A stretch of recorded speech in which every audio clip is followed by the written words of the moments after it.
रविन्द्रनाथ टैगोर जी की रचनाओं में से एक है समस्या का अंत। कृष्ण गोपाल सरकार अपने पुत्र को जमींदारी एवं कुटुंब का भार सौंपकर काशी चले गए। गांव में जितने भी अनाथ गरीब लोग थे वे सब उनके लिए रोने लगे। ऐसे धर्मात्मा पृथ्वी पर बहुत ही कम हैं। सब लोग यही बात कहने लगे। उनके पुत्र विपिन बिहारी ने बीए तक शिक्षा प्राप्त की थी। वे किसी से अधिक मिलते जुलते भी नहीं थे। वे अत्यंत कठोर स्वभाव के थे। उनकी प्रजा ने ये अनुभव किया कि वृद्ध जमींदार को किसी प्रकार का भुलावा दिया जा सकता था, परंतु इन नए जमींदार के पास से तो जरा सा लगान भी माफ नहीं करवाया जा सकता। विपिन बिहारी ने जमींदारी का काम देखा, सारा हिसाब किताब देखा। उनके पिता ने ब्राह्मणों को बिना लगान के भूमि दे रखी थी। अनेक लोगों का लगान कम कर दिया था। उनके पिता किसी को भी निराश नहीं लौटाते थे। उन्होंने सोचा घर पर बैठकर जमीन का भोग करना लोगों को आलसी बना देता है। दूसरा, आजकल जीविका कमाना भी कठिन कठिन हो गया है। उनके पिता ने जिस प्रकार दोनों हाथों से लुटाया है वैसा अब नहीं होगा। उन्होंने पिता के बहुत थोड़े दान को बहाल रखा, किंतु उसे भी इस प्रकार की वह चिरस्थायी न बना सके। कृष्ण गोपाल काशी में रहकर पत्रों द्वारा अपनी प्रजा की दुखी आवाज सुन रहे थे। पुत्र को पत्र लिखकर उन्होंने यह सब रोकने की सलाह दी। पुत्र के ना मानने पर उन्होंने सोचा कि मुझे तो अब हरि नाम लेना है, अब मैं व्यर्थ को झंझट क्यों पालूं। इसी प्रकार दिन बीतने लगे। विपिन बिहारी अपने मन मुताबिक जमींदारी चलाने लगे। प्रजा भी भय के कारण चुपचाप उनके अनुसार कार्य करने लगी। मिर्जा बीबी का पुत्र सलीम किसी भी प्रकार विपिन बाबू को नहीं मानता था। विपिन बिहारी को अपने पुराने कर्मचारियों से पता चला कि बड़े जमींदार के समय से ही ये लोग उनके विशेष कृपा पात्र रहे हैं। उन्होंने लगा कि विधवा ने उनके पास अपना दुखड़ा रोकर कृपा प्राप्त कर ली होगी।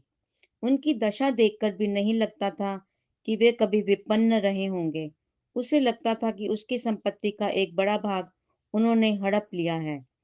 सलीम उद्दंड प्रकृति का युवक था। उसने कहा कि प्राण भले ही चले जाएं, किंतु वह अपना अधिकार बिल्कुल नहीं छोड़ेगा। दोनों पक्षों में भारी लड़ाई छिड़ गई। सलीम की मां ने उसे बार बार समझाया कि जिनकी कृपा पर हम अब तक जीवित रहे, उनसे वैर करना उचित नहीं। सलीम ने अपनी मां की बात नहीं मानी। उसकी मुकदमे में हार होने लगी। एक दिन मिर्जा बीबी अपने बगीचे से कुछ साग सब्जी लेकर विपिन बिहारी से मिलने आई। उन्होंने ममता से भरा हाथ उनके सिर पर फेरते हुए कहा, सलीम को तो सलीम को मैं तुम्हारे हाथ सौंपती हूँ। इसे पालने योग्य एक बेकार भाई की तरह ग्रहण करो। विपिन बिहारी ने उनकी बात पर ध्यान नहीं दिया। निराश विधवा आंखें पोंछती हुई अपने घर लौट आई।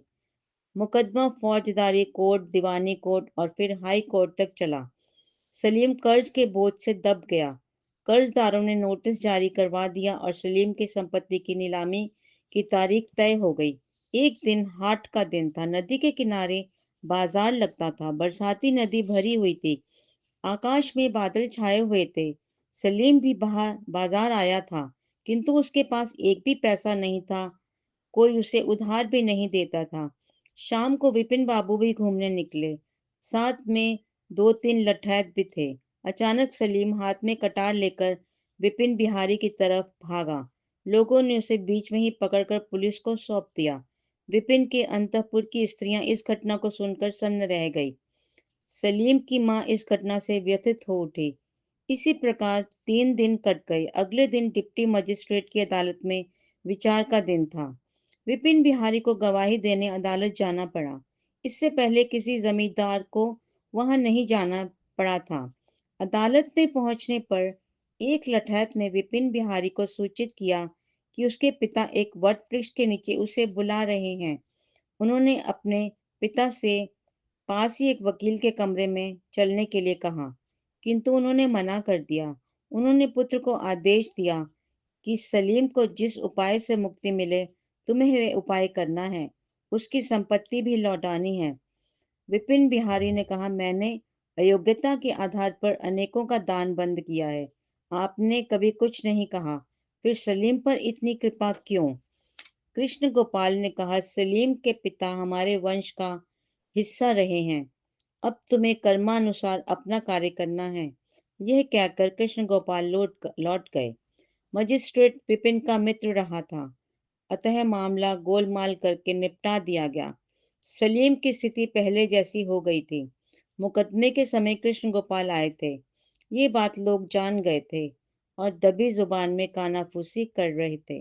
Big thanks to all our subscribers for subscribing our channel. If not, please subscribe and do not forget to press the bell icon for all notifications. Please visit our channel for all kinds of stories and more.